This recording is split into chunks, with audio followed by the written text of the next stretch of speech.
তপসিয়া মোড়ে উল্টে গেল বাস। তপসিয়া মোড়ে বাস দুর্ঘটনা, সেই দুর্ঘটনায় জখম অন্ততপক্ষে 10 জন। নিয়ন্ত্রণ হারিয়ে উল্টে যায় বাস এবং 10 জনের মধ্যে একজনের অবস্থা আশঙ্কাজনক রয়েছে। আপনারা দেখতে পাচ্ছেন সেই ছবি। তপসিয়া মোড়ে উল্টে গেল বাস। তপসিয়া মোড়ে বাস দুর্ঘটনা, যেই দুর্ঘটনায় জখম হয়েছেন অন্ততপক্ষে 10 জন।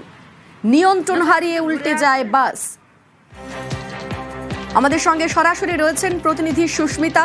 সুস্মিতা, সাত সকালে এই দুর্ঘটনা কিভাবে ঘটলো এবং সেই সময় বাসের মধ্যে কতজন ছিলেন, এখনো পর্যন্ত ঠিক কি আপডেট পাওয়া যাচ্ছে?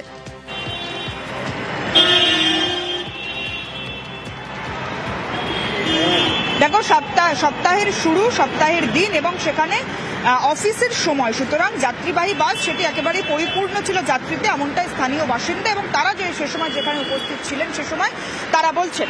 এবং তপসিয়া থেকে বাসটি যাচ্ছিল সায়েন্স সিটির দিকের রাস্তায় ঘটে দুর্ঘটনা এবং তপসিয়া মোড় থেকে একেবারে ঢিলছোড়া দূরত্বে সেখানে হঠাৎই বাসটির স্থানীয়রা যেমনটা বলছেন বাসের সামনের চাকা বাস্ট করেই ঘটেছে দুর্ঘটনা। তবে বাসটি নিয়ন্ত্রণ হারিয়ে এই ডান দিক চেপে কিভাবে পড়লো সেই গোটা বিষয়টি খতিয়ে দেখছে এই মুহূর্তে তপসিয়া থানার পুলিশ আধিকারিকেরা।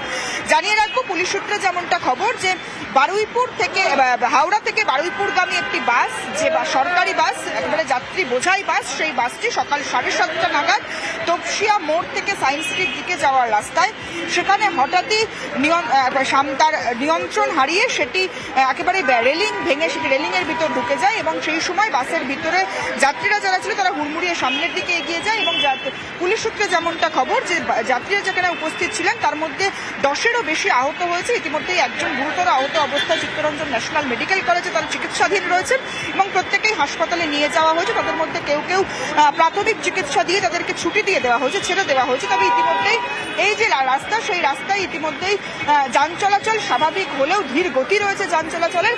তবে কিছুক্ষণের জন্য, প্রায় আধ ঘন্টার জন্য যান চলাচল ব্যাহত হয়ে যায়, তার কারণ বাসটি পুরোপুরি এই রাস্তার উপর উল্টে পড়ে যায়। স্থানীয়রা তৎক্ষণাৎ স্থানীয় যে পুলিশ আধিকারিকেরা রয়েছে তাদেরকে খবর দেন এবং সঙ্গে সঙ্গে তপসিয়া থানার যারা পুলিশ আধিকারিক তারা এসে উপস্থিত হয় ঘটনাস্থলে এবং এই মুহূর্তে দেখতে পাচ্ছি ঘটনাস্থল পরিষ্কারের কাজ চলছে এবং গোটা বিষয়টি খতিয়ে দেখছে তপসিয়া থানার পুলিশ আধিকারিকেরা এবং কিভাবে এই দুর্ঘটনা ঘটল তার গোটা বিষয়টি কিন্তু খতিয়ে দেখছে পুলিশ আধিকারিকেরা। যান চলাচল স্বাভাবিক করার যে প্রচেষ্টা, সেই প্রচেষ্টা এই মুহূর্তে চলছে। রেলিং এর ভাঙা অংশটা একবার দেখানোর চেষ্টা করি। এই যে রেলিং, সেই রেলিং এর ভিতরেই বাসটি নিয়ন্ত্রণ হারিয়ে ভিতরের দিকে ঢুকে যায় এবং তারপরেই ঘটে দুর্ঘটনা। ইতিমধ্যেই যেমনটা পুলিশ সূত্রে খবর 10-এরও বেশি আহতের সংখ্যা, তাদেরকে ইতিমধ্যেই চিত্তরঞ্জন ন্যাশনাল মেডিকেল কলেজে নিয়ে যাওয়া হয়েছে। ধন্যবাদ সুস্মিতা।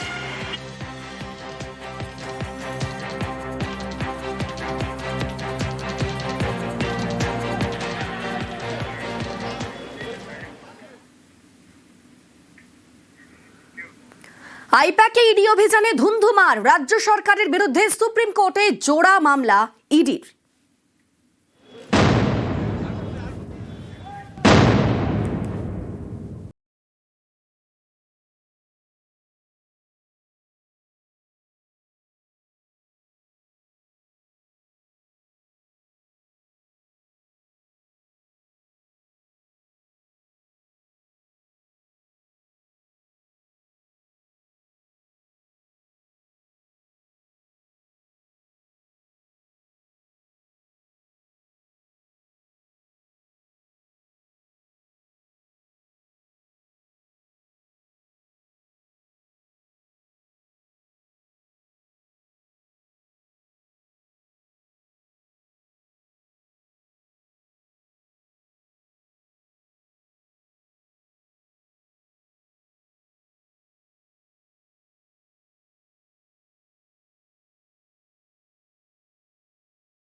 হয় ইডির দাবি তাদের জোর করে আটকে রাখা হয়।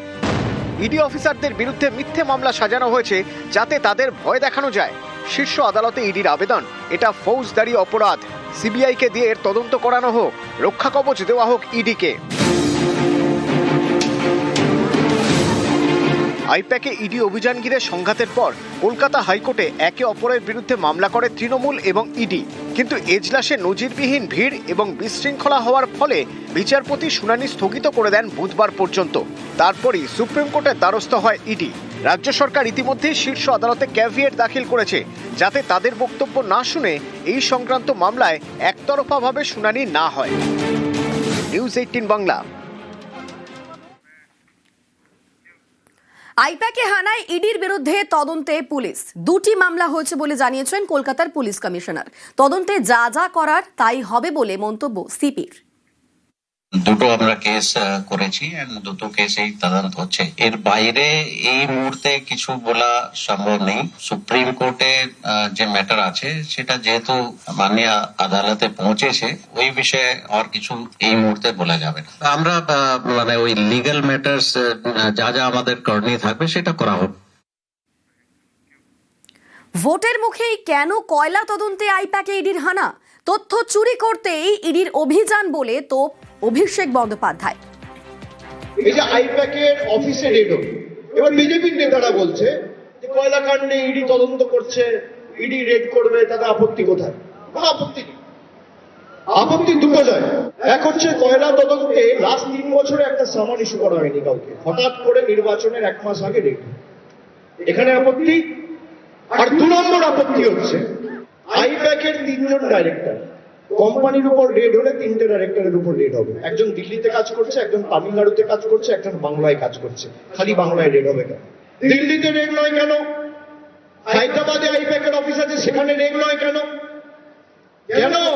তার কারণ রেড করতে তো আসেনি, তথ্য নিতে এসছে, চুরি করতে এসছে। তৃণমূলের সোশ্যাল মিডিয়া কনক্লেভে বিজেপিকে তোপ অভিষেক বন্দ্যোপাধ্যায়ের। ভোটের বাংলায় এবার ইডি ইসির বিরুদ্ধে রুখে দাঁড়াবে মানুষই, তোপ অভিষেকের। এবার 50-এর কম আসন পাবে বিজেপি, চ্যালেঞ্জ অভিষেকের। আজকে বলছি এসআইআর হোক আর এফআইআর হোক, ইডি হোক বা সিবিআই হোক, জিতবে তো তৃণমূল। আর তোমাদের 50-এর নিচে নামাবে, 50-এর নিচে। হঠাৎ করে যখন ইচ্ছা হবে ইডি পাঠাবে। একদিকে ইডি পাঠিয়ে বিরোধী নেতাদের কণ্ঠরোধ করো, আর একদিকে ইলেকশন কমিশন মানে ইসিকে দিয়ে মানুষের মৌলিক অধিকার কেড়ে নেয়। একদিকে ইডি আর একদিকে ইসি, আর অন্যদিকে মা মাটি মানুষ। ইডি ইসি ভার্সেস মা মাটি মানুষ। এরা যত চেষ্টা করুক, যত ক্ষমতা আছে প্রয়োগ করুক। মমতা বন্দ্যোপাধ্যায় কি জিনিস তো চেনে না, তৃণমূল দলটাকে আন্ডার এস্টিমেট করেছে। ইডির দীর্ঘসূত্রিতা নিয়ে প্রশ্ন তুললেন শ্রমিক ভট্টাচার্য। প্রশ্নের উত্তর দিতে দিতে বিজেপি নেতারাও ক্লান্ত, মন্তব্য বিজেপি সাংসদের। এদিকে পাল্টা দিয়েছে তৃণমূল। অর্থমন্ত্রকের অধীনে ইডি, তাহলে কি কেন্দ্রের বিরুদ্ধেই শ্রমিক ভট্টাচার্যের উষ্মা প্রকাশ? খোঁচা অরূপের। কে কার বিরুদ্ধে মামলা করবে, ইডি কাকে জেরা করবে, এগুলো নিয়ে আমাদের কোনো উৎসাহ নেই। কারণ ইডির তদন্তের দীর্ঘসূত্রিতা মানুষের মতো আমাদেরও বিরক্ত করেছে। আমরাও প্রশ্নের উত্তর দিতে দিতে ক্লান্ত, কিন্তু কিছু করারও নেই। এটা তো আর তৃণমূল সরকারের পুলিশ কিংবা সিআইডি নয়, আর এটা কেচড প্যারেট সিবিআইও নয়। তারা তাদের মতো করে করবে।